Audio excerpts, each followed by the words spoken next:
بسم اللہ الرحمن الرحیم۔ السلام علیکم اسٹوڈنٹس، آج ہم سبق نظریہ پاکستان پڑھیں گے۔ اس کے مصنف ہیں ڈاکٹر غلام مصطفیٰ خان۔ 1912 ان کی تاریخ پیدائش اور 2005 تاریخ وفات ہے۔ 93 سال ان کی عمر تھی۔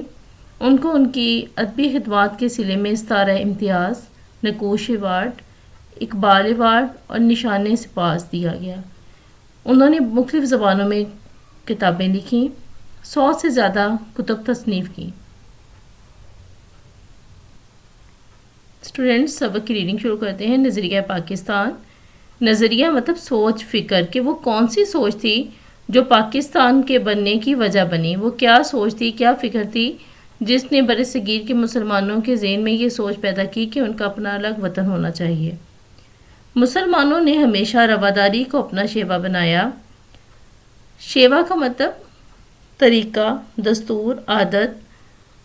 رواداری کا مطلب ہوتا ہے کہ اچھی طریقے سے پیش آنا، حسن سلوک۔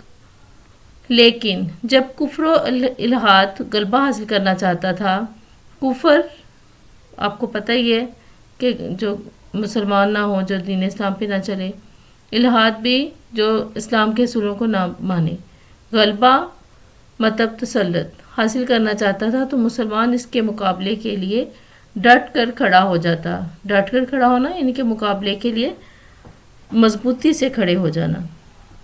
بادشاہ اکبر کی بے جا رواداری، بے جا مطلب ناجائز، رواداری کہ ان کی طرف جھکاؤ ہونا، ان کے لیے مثبت سوچ ہونا، اور ملکی سیاست میں ہندوؤں کے عمل دخل کی وجہ سے ملک میں کافرانہ طور طریقے، ان کے کافروں کے جو زندگی گزارنے کے اصول تھے، اس قدر رائج ہو گئے تھے، رائج لاگو، کہ مسلمانوں کی آزادی خود ان کے دینی معاملات میں بھی ختم ہو گئی تھی، کہ نہ صرف جو سیاسی یا معاشرتی معاملات تھے بلکہ جو دینی معاملات تھے، ان کے مذہب کے سے جن کا براہ راست تعلق تھا، ان معاملات میں بھی مسلمانوں کی جو آزادی تھی وہ ختم ہو گئی تھی۔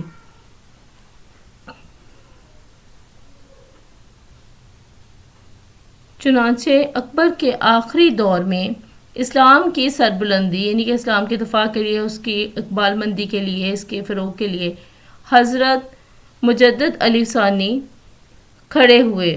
یہ بزرگ ہیں جن کا سلسلہ نقش بندی سے ان کا تعلق ہے۔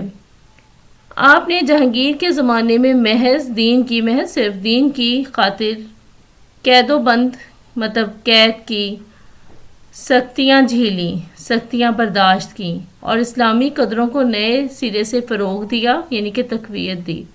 ان کے اثر سے شاہ جہاں اور اس کے بعد اس کا بیٹا اورنگزیب دین کا خادم بنا۔ خادم مطلب غلام، یعنی کہ انہوں نے دین کو سچے دل سے اپنا لیا، لیکن اورنگزیب کے بعد ہی اس کے بیٹوں کے باہمی نفاق مطلب دشمنی اور کمزوری کی وجہ سے مغلیہ سلطنت کا زوال شروع ہو گیا، یعنی کہ پستی کا دور شروع ہو گیا۔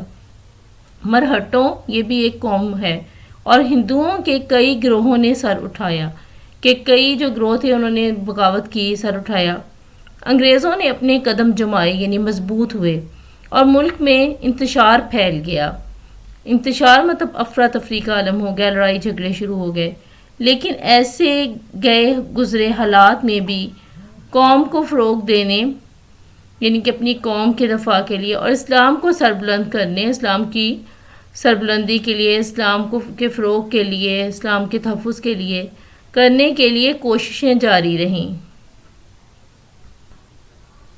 چنانچہ میسور کے سلطان حیدر علی اور اس کے بیٹے ٹیپو سلطان نے نہ صرف ہندوؤں اور انگریزوں کا مقابلہ کیا بلکہ افغانستان، ترکی اور پھر فرانس کو بھی اپنے ساتھ شامل کرنے کی کوشش کی، لیکن ملک کے دوسرے سرداروں نے ساتھ نہ دیا، یعنی کہ ان کے ساتھ مل کر چلنے کو تیار نہ ہوئے اور انہیں کامیابی حاصل نہ ہو سکی۔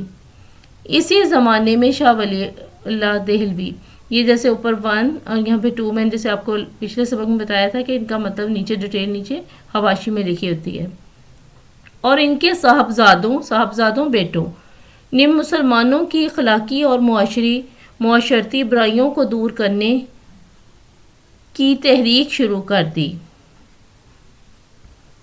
تحریک کا مطلب ہوتا ہے حرکت دینے کا عمل، مطلب تحریک شروع کر دی مطلب ان کے ذہن کا جھنجھوڑا اس طرف مسلمانوں کے ذہن کو مائل کرنے کی کوشش کی۔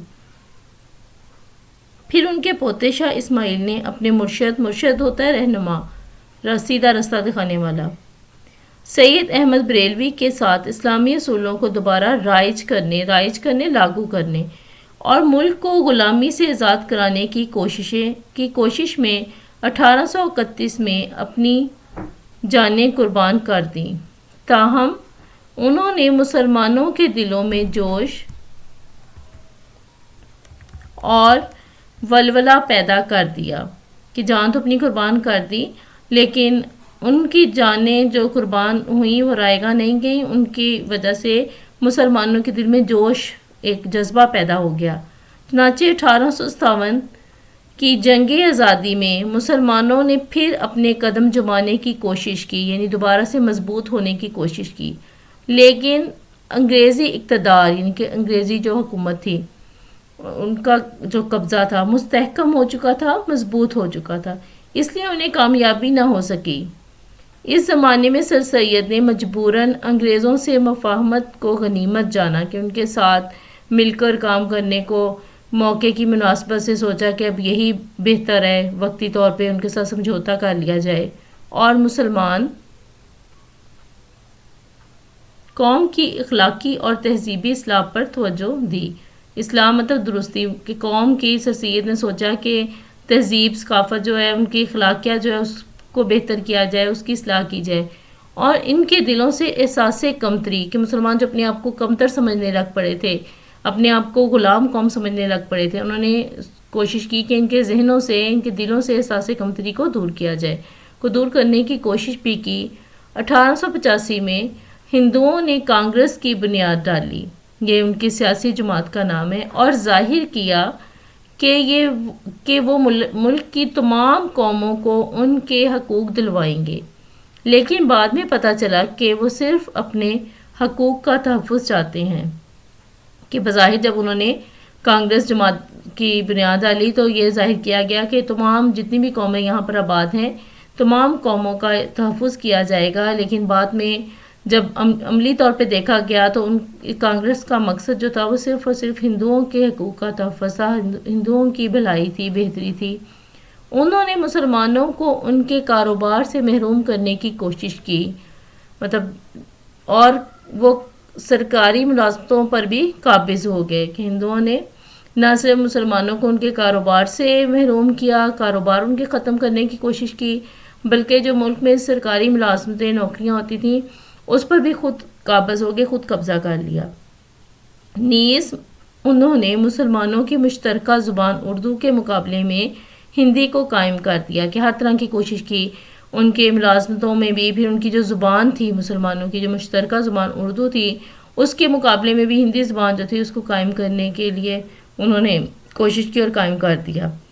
سر سید نے مسلمانوں کو ہندوؤں کی کانگریس اور ان کی سیاست سے علیحدہ کرنے کی کوشش کی، اور ان کے ایک دوست مولانا محمد قاسم نے دیوبند میں مسلمانوں کی دینی تعلیم کی طرف توجہ دی۔ پھر سر سید کے ایک رفیق مطلب دوست نواب وقار الملک نے 1906 میں کل ہند مسلم لیگ، کل مطلب پورے ہندوستان کی، مسلم لیگ کے نام سے مسلمانوں کی ایک الگ تنظیم کی بنیاد ڈالی۔ تنظیم کہتے ہیں جماعت کو۔ یہ تنظیم ڈھاکے میں قائم ہوئی، جہاں ہندوؤں نے سازش کر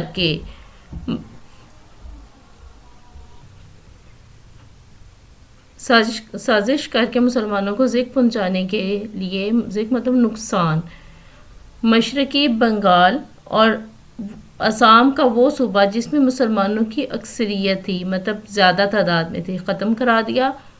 سن 1911 میں اسی علاقے کو پھر بنگال میں شامل کرا دیا۔